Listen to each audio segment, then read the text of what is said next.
अर्जुन श्री कृष्ण के साथ रहकर भी युद्ध करने से क्यों डरते थे, इनके पीछे क्या कारण है।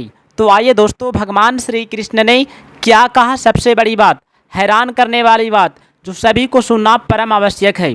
जो भी व्यक्ति इन बातों को समझ लेता है, इन ज्ञानों को समझ लेता है, वह व्यक्ति जिंदगी में सुखी को प्राप्त कर लेता है।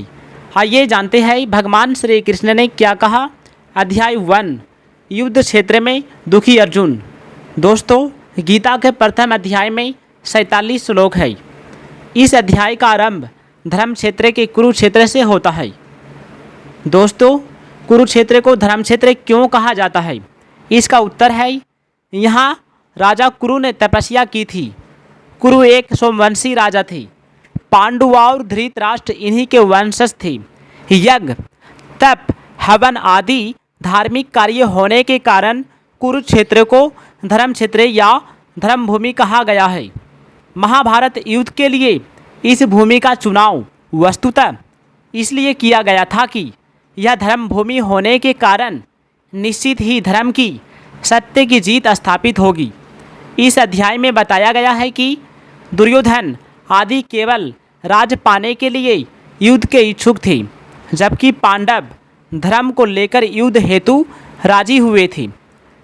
इस अध्याय में यह शिक्षा दी गई है कि अपने घरों में, मोहल्लों में, गांवों में, प्रांतों में, देशों में, संप्रदायों में दोहरा भाव नहीं रखना चाहिए कि ये अपने हैं, ये पराये हैं। दोहरे भाव से आपस में प्रेम, स्नेह नहीं पनपता, बल्कि कलह, कष्ट जन्म लेते हैं। धृतराष्ट्र ने संबोधन किया है, मेरे पुत्र और पांडु के पुत्र। इससे उनका दोहरापन झलकता है, जो कौरवों के विनाश के कारण बना। इससे बचना चाहिए। अब चूंकि राजा धृतराष्ट्र अंधे थे, परंतु उनके मन में कुरुक्षेत्र में होने वाली युद्ध को देखने की प्रबल इच्छा थी। उन्होंने अपने सजीव संजय ने अपनी जिज्ञासा प्रकट की। संजय महर्षि वेद व्यास जी का शिष्य था। उसे व्यास जी ने दिव्य दृष्टि प्रदान की थी। वह मीलों दूरी तक की घटना आसानी से देख और सुन सकता है। कुरुक्षेत्र में होने वाली युद्ध का आंखों देखा हाल वह सुना रहा था। धृतराष्ट्र के पूछने पर संजय ने युद्ध का जो हाल सुनाया, गीता में वही वर्णित किया गया है। संजय ने बताया कि पांडवों की सेना को सामने खड़ी देखकर दुर्योधन गुरु द्रोणाचार्य के पास गया और उनको बताया कि आपका ही शिष्य द्रुपद पुत्र धृष्टद्युम्न पांडवों की सेना की व्यवस्था कर रहा है। उसने पांडवों के प्रमुख योद्धाओं के नाम गिनवाए, फिर अपनी सेना के भी महारथियों के नाम बताइए। उसने भीष्म पितामह की सहायता करने को कहा। भीष्म पितामह ने शंख बजाकर युद्ध करने की चेतावनी दे दी थी। फिर तो अन्य सभी योद्धाओं ने अपने अपने शंख उत्साहपूर्वक बजाए। भगवान श्री कृष्ण ने पंचजन नामक शंख बजाया। सभी पांडवों के द्वारा बजाए गए शंखों के नाम भी संजय ने धृतराष्ट्र को बताए। अर्जुन ने अपना गांडीव धनुष उठाया और कहा, हे कृष्ण, मेरा रथ दोनों सेनाओं के बीच में ले चलो। मैं देखना चाहता हूँ कि आज मुझे किनसे लड़ना पड़ेगा। तो श्री कृष्ण तुरंत रथ को दोनों सेनाओं के बीच में ले गए। अब अर्जुन ने देखा कि मुझे भीष्म पितामह से, अपने गुरु आचार्य द्रोणाचार्य से, अपने संबंधी राजाओं से, भाइयों तथा चाचाओं से युद्ध करना है। तब वह बहुत दुखी हुआ। संजय ने बताया कि महारथी अर्जुन ने अपना धनुष बाण रख दिया और अत्यंत दुखी होकर एक ओर बैठ गया। भगवान श्री कृष्ण समझ गए कि अर्जुन स्वयं को शरीर मान रहा है। वह शरीर के संबंधों को अपना संबंध मानकर दुखी हो रहा है। तब भगवान श्री कृष्ण ने तुरंत सोचा, अब इसे आत्मज्ञान दिए जाने की आवश्यकता है। अर्जुन का मन निर्बल है, वह किसी से बदला नहीं लेना चाहता है, किसी को अकारण कष्ट देना भी नहीं चाहता। अतः आत्मा का ज्ञान प्राप्त करने के लिए वह सही व्यक्ति है तथा यह समय भी सही है। इस प्रकार गीता का पहला अध्याय मुख्यतः यह संदेश देता है कि जिनके मन में अधर्म और पाप भरा होता है। वे कमज़ोर एवं डरपोक होते हैं। उनकी पराजय, उनका विनाश निश्चित होता है। इसके विपरीत जो लोग धर्म का मार्ग अपनाते हैं और सत्य का साथ कभी नहीं छोड़ते, वे निर्भीक एवं साहसी होते हैं। उन्हें सदैव विजय मिलती है।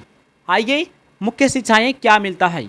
दोस्तों, शत्रु पक्ष चाहे कितना भी कमज़ोर हो और अपना पक्ष चाहे कितना भी सबल हो, ऐसी स्थिति में भी शत्रु पक्ष को कमज़ोर नहीं समझना चाहिए और अपने अंदर उपेक्षा, उदासीनता आदि की भावना जरा भी नहीं आने देना चाहिए।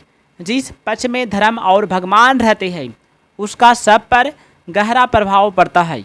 पापी से पापी, दुष्ट से दुष्ट व्यक्ति पर भी उसका प्रभाव पड़ता है। धर्म और भगवान नित्य है। कितनी भी ऊंची से ऊंची भौतिक शक्तियाँ क्यों ना हो, वे सभी अनित्य है। अधर्म और अन्याय व्यक्ति को डरपोक बना देता है। अन्यायी पापी व्यक्ति कभी निर्भय और सुख शांति से नहीं रह सकता। यह प्रकृति का अटल नियम है। जो व्यक्ति नाशवान धन संपत्ति को श्रेष्ठ समझता है, अधर्म, अन्याय और दुर्भावना से भरा होता है, वह भीतर से खोखला हो जाता है और वह कभी निर्भय नहीं होता। जिस व्यक्ति के भीतर भगवान बसते हैं, जो धर्म का पालन करता है, वह कभी भयभीत नहीं हो सकता। उसका बल सच्चा बल होता है। वह सदा निश्चिंत और निर्भय रहता है। महाभारत के युद्ध में अर्जुन ने भगवान श्री कृष्ण का वर्णन किया। जिसकी दृष्टि भगवान पर होती है उसका हृदय बलवान होता है, क्योंकि भगवान का बल सच्चा बल होता है। दोस्तों, महाभारत के युद्ध में दुर्योधन ने नारायणी सेना का वर्णन किया। उसने सांसारिक वैभव का चुनाव किया। जिसकी दृष्टि सांसारिक वैभव पर होती है उसका हृदय कमज़ोर होता है, क्योंकि संसार का बल कच्चा होता है। दोस्तों, जहाँ विद्या का संबंध होता है वहाँ पक्षपात नहीं होता, लेकिन जहाँ पारिवारिक संबंध होता है वहाँ स्नेहवश पक्षपात हो जाता है। जो व्यक्ति ऊंचे स्थान पर नियुक्त होने पर स्वयं को बड़ा मानता है, वह स्वयं वास्तव में छोटा ही होता है। मनुष्य चाहे कितना भी बड़ा क्यों ना हो जाए, उसे कभी भी अहंकार नहीं करना चाहिए कि मेरे पास इतना धन दौलत है, हमसे बड़ा कोई नहीं हो सकता। लेकिन जो स्वयं बड़ा होता है वह जहाँ भी रहे बड़ा माना जाता है। खुद का किया हुआ पाप, अन्याय व्यक्ति को निर्बल बना देता है। अधर्म अधर्मी को खा जाता है। पारिवारिक स्नेह में व्यक्ति अपने कर्तव्य पथ से भटक जाता है और गलत दिशा की ओर मुड़ जाता है। इससे बचते हुए उसे तटस्थ बने रहना चाहिए। इतना मिल गया, इतना और मिल जाए, फिर ऐसा मिलता, फिर ऐसा होता, ऐसे धन, जमीन, मकान, आदर, प्रशंसा, पद, अधिकारी की तरफ बढ़ता आकर्षण लोभ कहलाता है। लोभ दोस्तों मनुष्य को बर्बाद कर देता है, क्योंकि कहा जाता है कि लोभ ही पाप का जड़ है। अतः हमें लोभ से बच के रहना चाहिए। इसे किसी का भला नहीं होता। लोभ की आदत के कारण विवेक शक्ति का नाश हो जाता है। संयोग यानी कि मिलन में जितना सुख नहीं होता, वियोग या जुदाई में उससे अधिक दुख होता है। अर्थात पहले वस्तुओं का जो निरंतर अभाव। जहाँ लड़ाई होती है वहाँ समय, संपत्ति, शक्ति का नाश हो जाता है। तरह तरह की चिंताएं और मुसीबतें आ जाती है। धर्म का पालन करने से मन शुद्ध हो जाता है। मन शुद्ध होने से बुद्धि सात्विक बन जाती है। सात्विक बुद्धि में क्या करना चाहिए और क्या नहीं करना चाहिए, इसका विवेक जागृत हो जाता है। अधर्म का पालन करने से मन अशुद्ध हो जाता है। वीडियो को लाइक कीजिएगा, सब्सक्राइब कीजिएगा और कमेंट में जय श्री कृष्ण ज़रूर लिखिएगा।